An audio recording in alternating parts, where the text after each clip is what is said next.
Bonsoir, bienvenue à la séance de comité consultatif sur les démolitions du 30 janvier 2023 à la ville de Saint-Jean-sur-Richelieu. Veuillez noter que la séance est enregistrée et sera disponible sur la chaîne YouTube à partir du 2 février 2023. Je me présente, Marie-Pierre Morin, conseillère en urbanisme et secrétaire de la séance de ce soir. Seront également présentes Mesdames Annie Surprenant et Madame Patricia Poisson, ainsi que Monsieur Jérémy Meunier, membres du comité sur les démolitions. Seront aussi présentes Mesdames Valérie Gendron et Karen Salib, conseillère en urbanisme, ainsi que Madame Catherine Poisson, chef de section de réglementation et patrimoine, ainsi que Monsieur Dave Roy, chef de section de développement et design urbain. Nous allons pouvoir procéder à l'ouverture de la séance à 17h13. Est-ce qu'il y avait des déclarations d'intérêt par rapport à les dossiers que nous allons voir ce soir? Aucune déclaration d'intérêt. Nous adoptons l'ordre du jour tel que proposé. Est-ce que les membres sont d'accord avec l'adoption du procès-verbal du 5 décembre 2022? C'est adopté tel que présenté. Nous allons pouvoir... est-ce qu'il y avait, dans le fond, des déclarations, des informations diverses par rapport à de l'information? Aucune information particulière.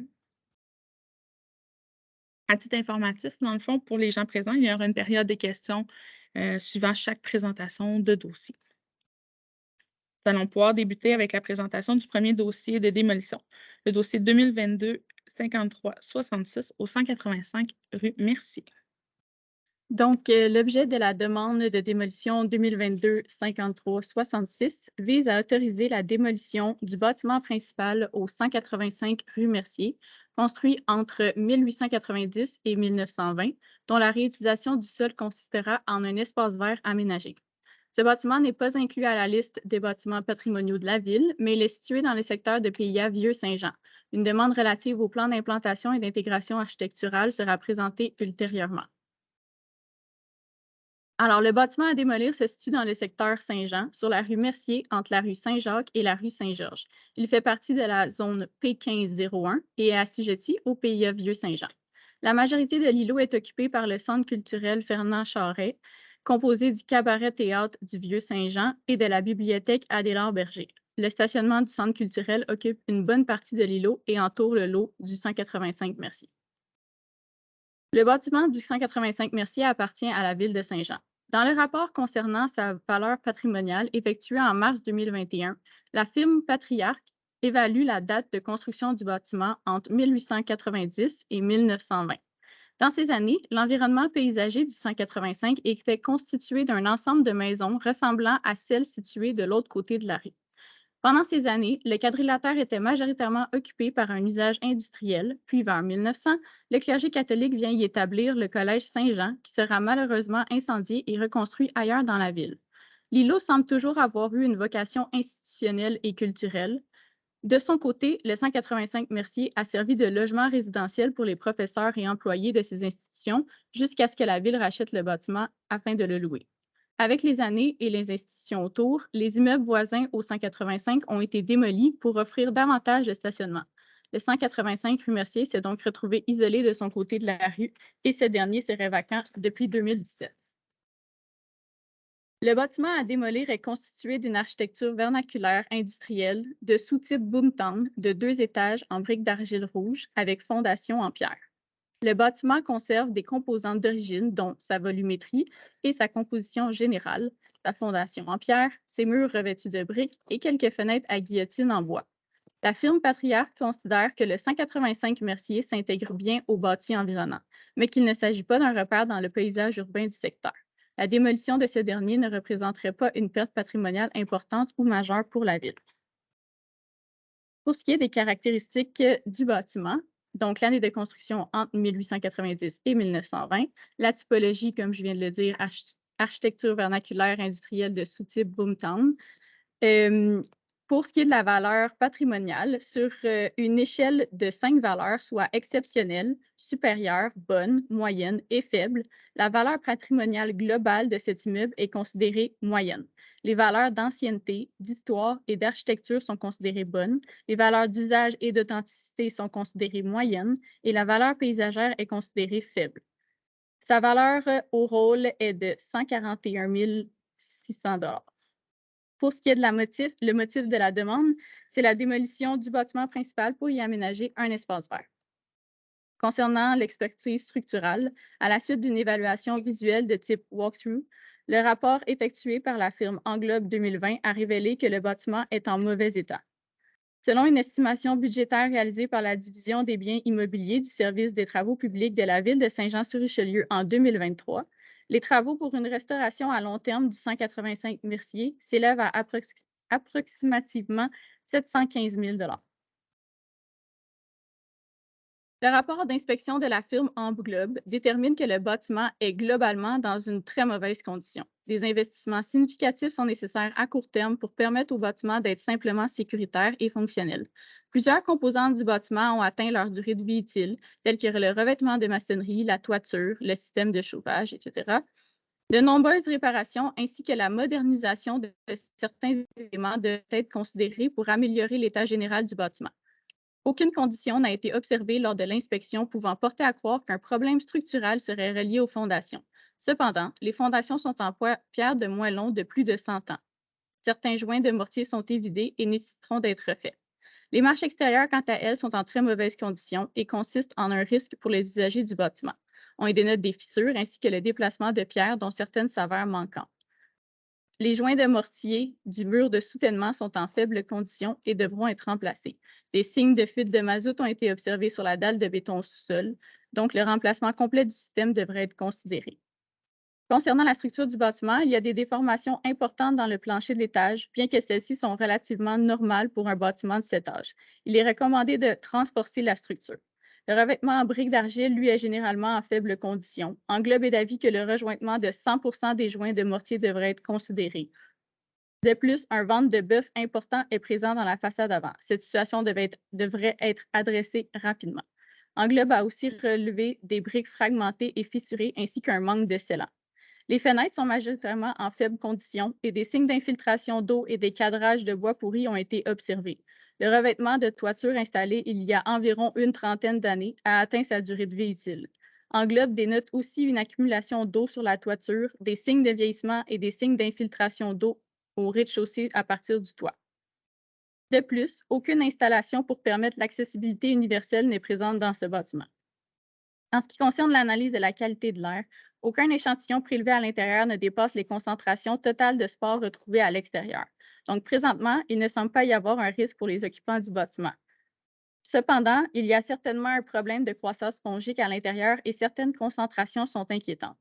Finalement, le rapport sur les matières dangereuses souligne la présence d'amiante, ce qui n'est pas étonnant pour un bâtiment de cet âge.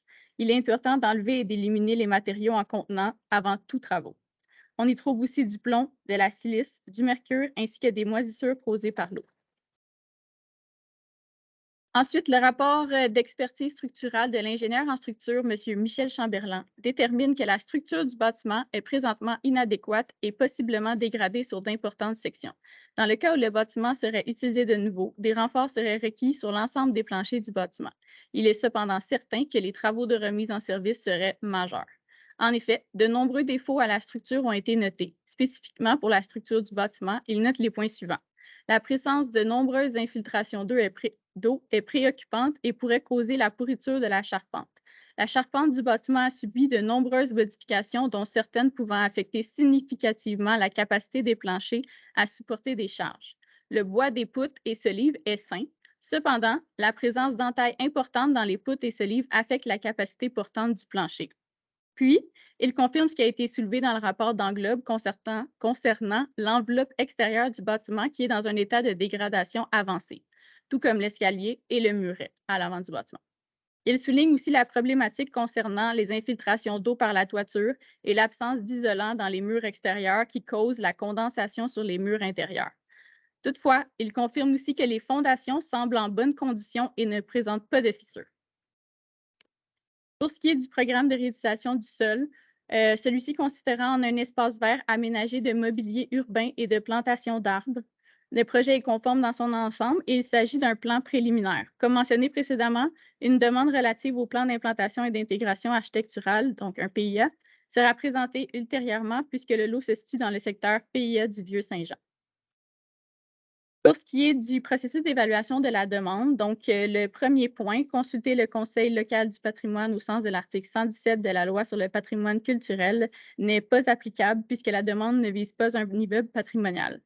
Le deuxième point, la demande a été présentée au comité consultatif d'urbanisme le 11 janvier dernier. Le CCU a émis un avis défavorable considérant sa valeur patrimoniale moyenne, l'état actuel du bâtiment en cohérence avec sa date de construction, les résultats peu approfondis du rapport d'évaluation de la propriété par englobe concernant la structure du bâtiment, ainsi que le programme de réutilisation du sol jugé peu pertinent à court terme. L'ancien programme de réutilisation du sol qui a été présenté au CCU était l'aménagement de cases de stationnement. Le programme de réutilisation du sol a été changé entre-temps pour un espace vert aménagé de mobilier urbain. Pour le troisième point, nous n'avons reçu aucune opposition. Le programme préliminaire de réalisation du sol et son intégration dans le milieu sont à déterminer par le comité. Donc, les critères sur lesquels la demande doit être évaluée sont les suivants: l'état de l'immeuble visé par la demande, la valeur patrimoniale de l'immeuble, la détérioration de la qualité de vie du voisinage, le coût de la restauration de l'immeuble, l'utilisation projetée du sol dégagé, le préjudice causé au locataire s'il y a lieu, toutefois le bâtiment est vacant présentement, les besoins en logement dans les environs s'il y a lieu, la possibilité de relogement des locataires s'il y a lieu, mais le bâtiment est vacant. Puis, le dernier point, le numéro 6, lorsque la demande vise un immeuble patrimonial et non applicable, puisqu'il ne s'agit pas d'un immeuble patrimonial. Donc, période de questions ou de commentaires.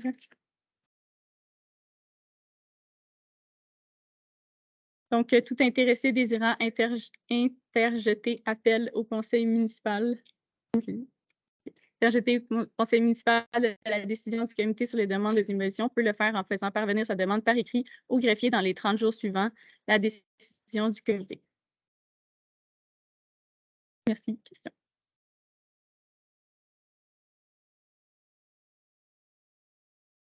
Dans le fond, je vous invite à vous pencher par rapport à la décision, par rapport à la démolition du bâtiment du 185 rue Mercier.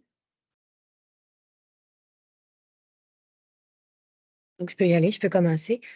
Pour toutes les raisons énoncées, dans le fond, dans les deux rapports là, qui ont été présentés avec le dossier et que nous avons eu la chance d'étudier en détail, moi, je suis pour la démolition et le projet proposé là, de zone verte là, tel que proposé dans le PIA. Pour les mêmes raisons, je vais aussi aller de l'avant avec la démolition. Puis aussi en faveur de la démolition, surtout considérant les coûts importants là, pour la réhabilitation du bâtiment. Puis c'est un espace qui est vacant depuis 2017. Donc pour moi, c'est une bonne nouvelle qu'on puisse passer à la démolition puis qu'on puisse en faire un espace vert au centre-ville. La demande de démolition est acceptée à l'unanimité. Prochaine demande de démolition, c'est la demande de démolition 2022-5258 au 273-275 rue Jacques-Cartier-Nord. Je vais vous diffuser l'écran.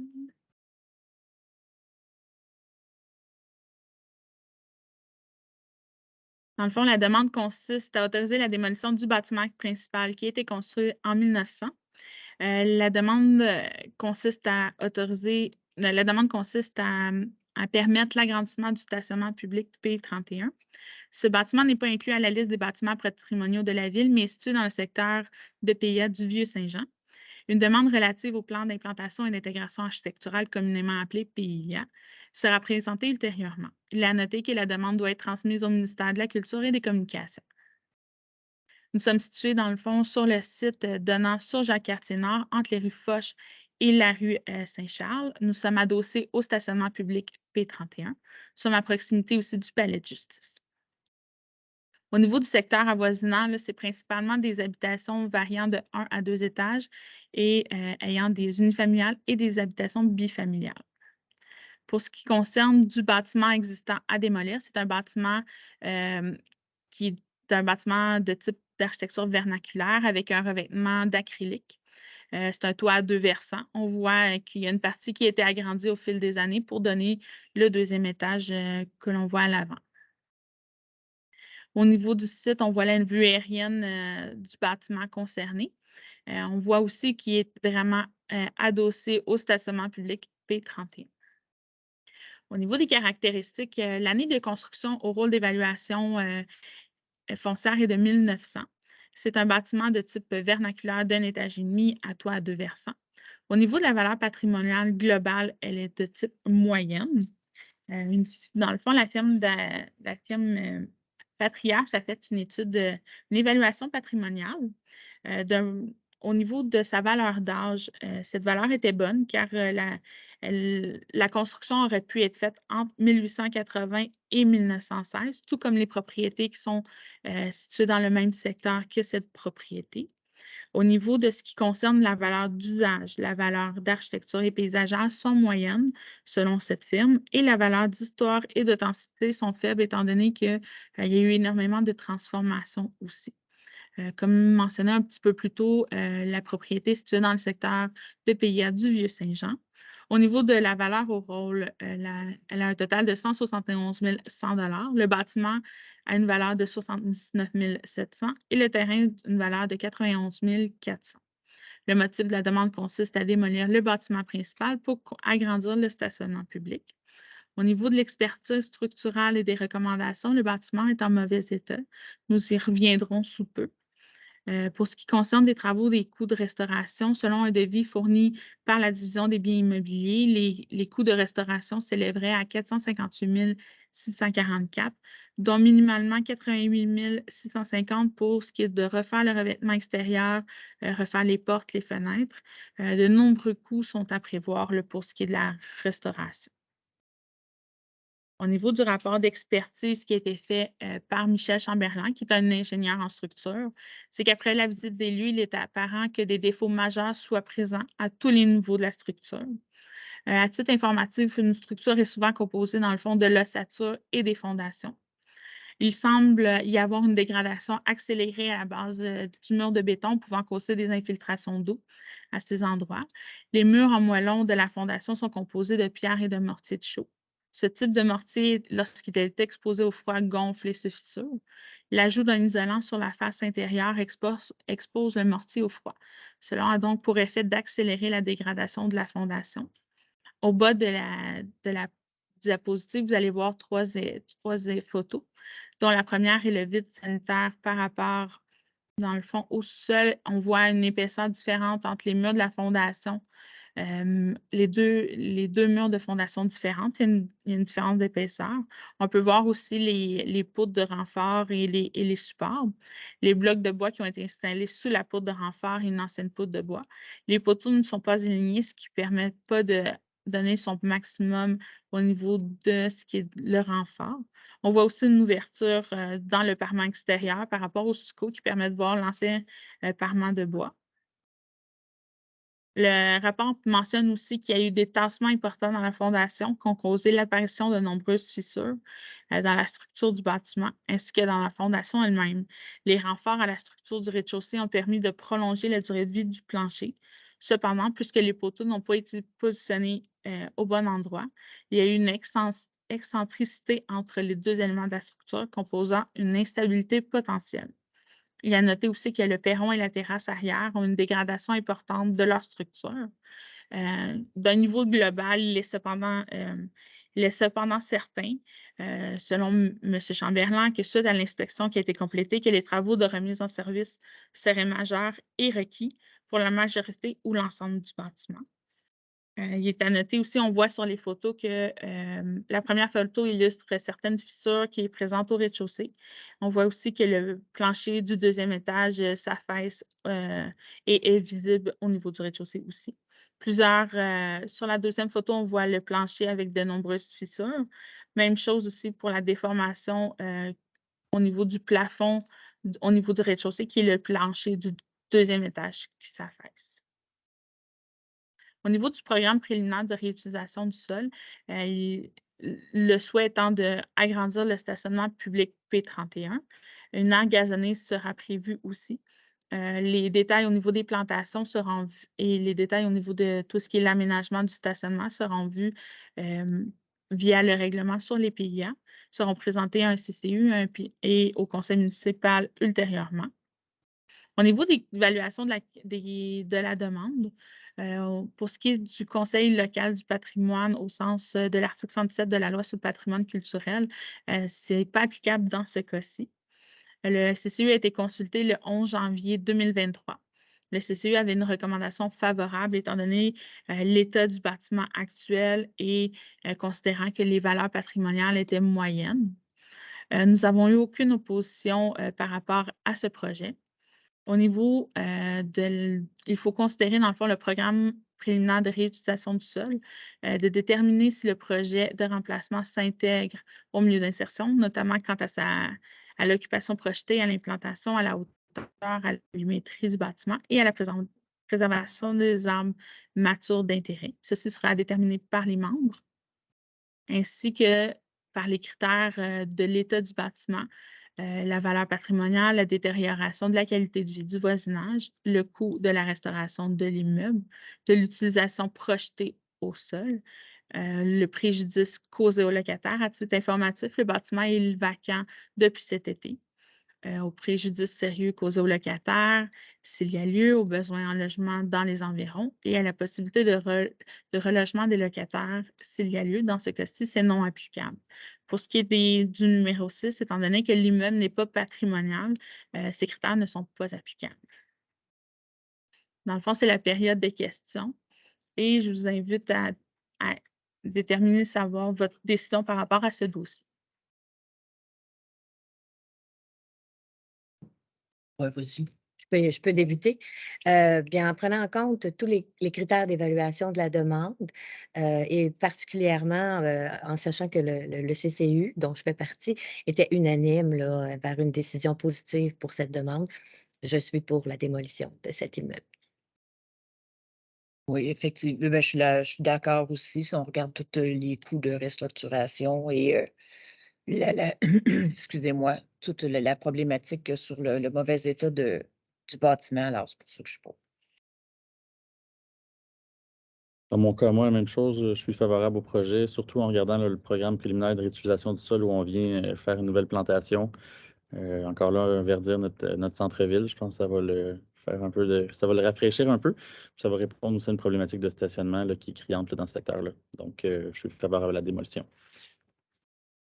La décision du comité est favorable, est acceptée à l'unanimité.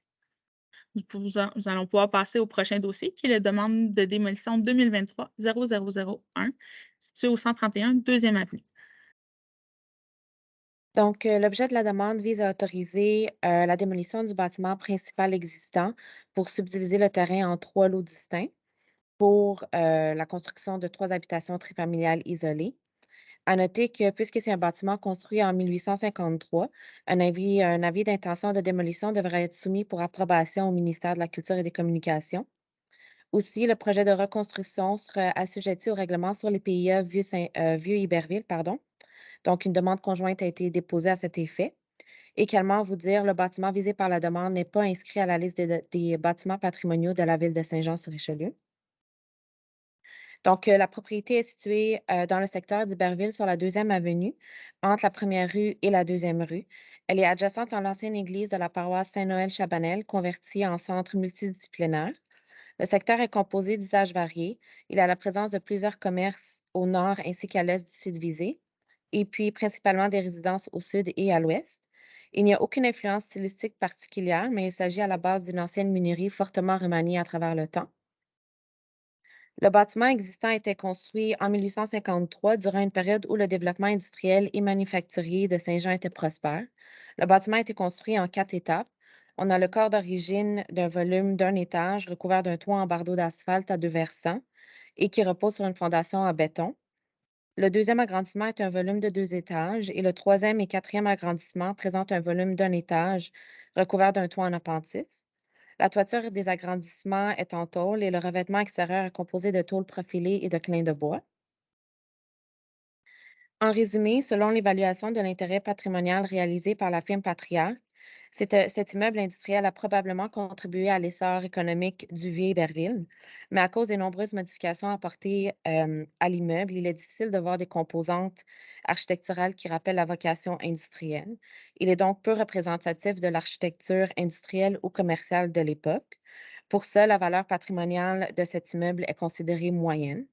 Au niveau de l'expertise structurale et des recommandations qui ont été déposées par le requérant, il a fourni une analyse visuelle d'un inspecteur en bâtiment.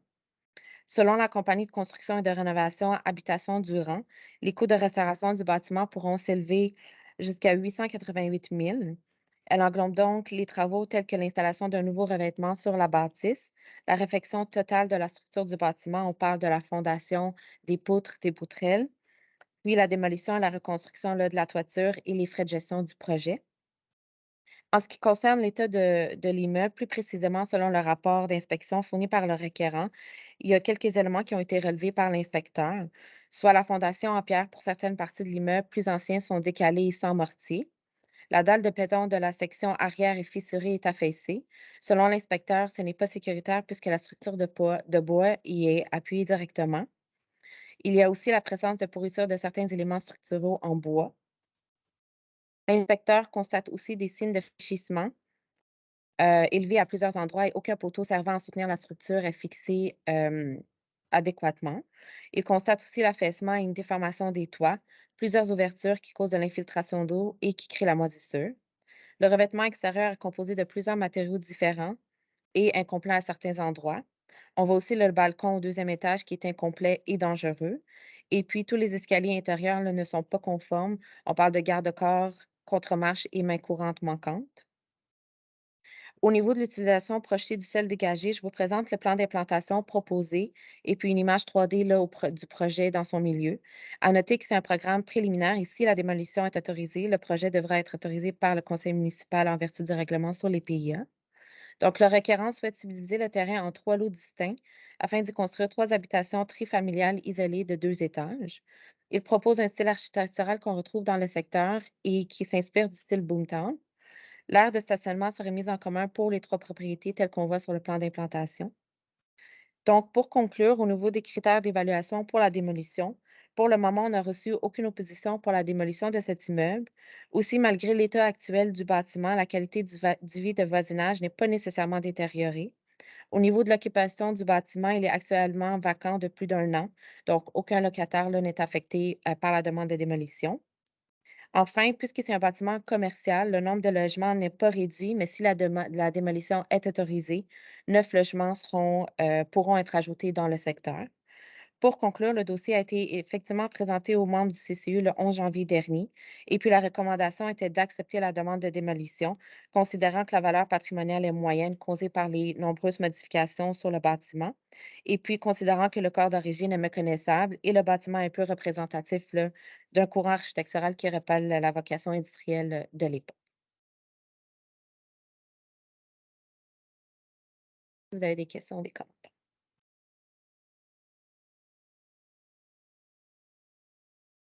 Donc, je peux me prononcer en premier. Mais avec toutes les raisons qui ont été données par le comité consultatif d'urbanisme pour accepter la demande, je pense que c'est très, très clair, tant au niveau du fait que le bâtiment a été fortement remanié, puis c'est difficilement reconnaissable une valeur patrimoniale ou architecturale dans ce bâtiment-là, et son effet et son état de détérioration qui est très avancé. Je suis pour la démolition de cet édifice. La même chose, parce que tout est à refaire. Alors, et au coût que celle-là, c'est faramineux là, pour ce que ça pourrait donner. Alors, c'est pour ça que je suis pour. Favorable pour la démolition également. C'est plusieurs souvenirs de jeunesse où on allait chercher de la moulée pour les animaux. C'était l'endroit Iberville Animal Bouffe. Donc, c'est triste, mais en même temps, ça fait la place pour 9 nouveaux logements dans un secteur qui en a grandement besoin. Donc, pour moi, c'est une bonne nouvelle là, pour le secteur Iberville. Donc, je suis favorable à la démolition. La demande de démolition 2023-0001, située au 131 2e Avenue, est acceptée à l'unanimité.